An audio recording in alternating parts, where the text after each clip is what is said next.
ایک خوبصورت گاؤں تھا جو گھنے درختوں اور نیلے آسمان کے نیچے ایک بہتی ندی کے کنارے آباد تھا۔ ندی کا پانی ہمیشہ صاف اور چمکدار رہتا، پرندے خوشی سے چہچہاتے اور لوگ سادہ مگر پرسکون زندگی گزارتے۔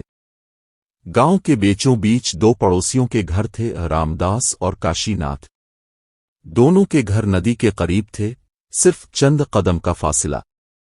مگر جہاں رام داس کے دل میں محبت، عاجزی اور مدد کا جذبہ تھا، وہیں کاشی ناتھ کے دل میں حسد، غرور اور لالچ نے جگہ بنا رکھی تھی۔ رام داس صبح سویرے الفاٹیتا، ندی کے پانی سے مٹی کے برتن بھرتا، اپنے مویشیوں کو پانی پلاتا اور پھر اپنی بیوی گوری کے ساتھ کھیتوں میں کام پر نکل جاتا۔ گوری نرم دل، خوش اخلاق اور محنتی عورت تھی۔ وہ ہر روز چولہا جلا کر ندی کنارے کپڑے دھوتی، مویشیوں کو چارہ دیتی اور کبھی کبھار غریب بچوں کو کھانا بھی دے دیتی۔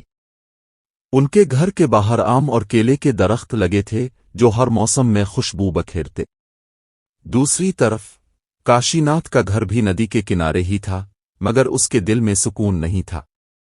وہ ہمیشہ یہ دیکھ کر جلتا کہ رام داس کے گھر سب خوش رہتے ہیں، ان کی گائے زیادہ دودھ دیتی ہے، ان کی فصل بہتر اگتی ہے۔ کاشی ناتھ کی بیوی پروتی اکثر اسے سمجھاتی، اے کاشی، کیوں دوسروں سے جلتا ہے؟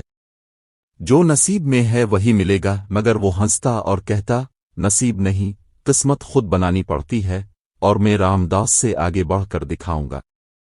ایک دن ندی پر زبردست بارش ہوئی۔ گاؤں کے سب نالے بھر گئے، ندی کا پانی بڑھنے لگا۔ لوگ اپنے گھروں کے دروازے مضبوطی سے بند کرنے لگے۔ رام داس نے دیکھا کہ کاشی ناتھ کے گھر کے پاس کی زمین سے مٹی بہہ رہی ہے۔ وہ فوراً اپنی بیوی گوری سے بولا، جلدی رسیاں اور لکڑیاں لاؤ، کاشی ناتھ کے گھر کے پاس بند بنانا ہے ورنہ ان کا گھر بہہ جائے گا۔ گوری نے بغیر سوچے سمجھنے کے رسیاں پکڑائیں۔ دونوں بھاگ کر وہاں پہنچے اور اپنے ہاتھوں سے بند باندھنے لگے۔ کاشی ناتھ نے جب یہ منظر دیکھا تو وہ حیران رہ گیا۔ جس شخص سے وہ حسد کرتا تھا، وہی اس کے گھر کو بچانے آیا تھا۔ وہ کچھ کہنا چاہتا تھا مگر شرمندگی کے مارے زبان نہ کھل سکی۔ بارش راکننے کے بعد رام داس نے اس سے کہا، پڑوسی، ندی کا پانی سب کے لیے ہے، مگر اگر ہم ایک دوسرے کی مدد نہ کریں تو ندی ہم سب کو بہا لے جائے گی۔ کاشی ناتھ نے خاموشی سے سر جھکا لیا۔ اس رات وہ بہت دیر تک سوچتا رہا۔ صبح جب سورج نکلا تو وہ رام داس کے گھر گیا۔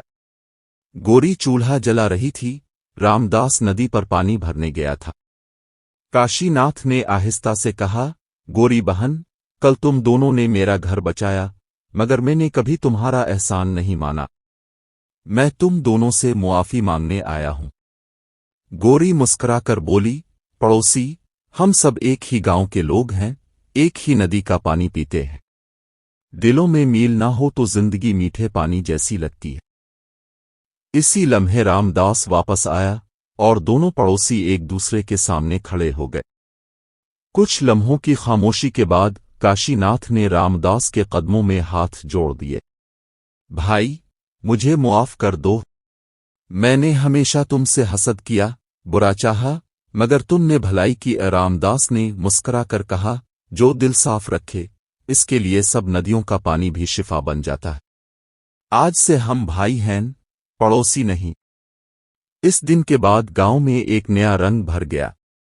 دونوں گھروں نے مل کر ایک نیا کنواں کھودا تاکہ سب کو ندی تک جانے کی ضرورت نہ پڑے۔ وہ دونوں اپنے کھیتوں میں ایک دوسرے کی مدد کرنے لگے۔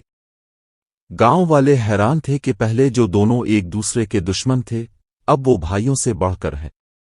وقت گزرتا گیا، گاؤں میں خوشحالی آئی۔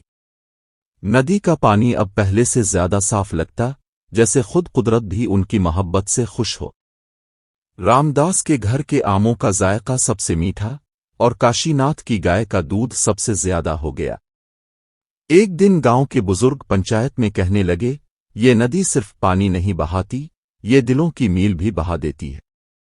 اگر ہم سب ایک دوسرے کی مدد کریں، حسد اور نفرت چھوڑ دیں، تو زندگی ندی کے بہاؤ جیسی پرسکون ہو جاتی ہے۔ پڑوسی کے ساتھ محبت حسد پر بھاری ہوتی ہے۔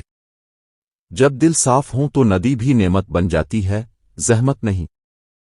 اگر آپ کو یہ کہانی پسند آئی ہو تو چینل کو سبسکرائب کریں تاکہ آپ مزید دلچسپ، سبق آموز اور دل چھونے والی کہانیاں سن سکیں۔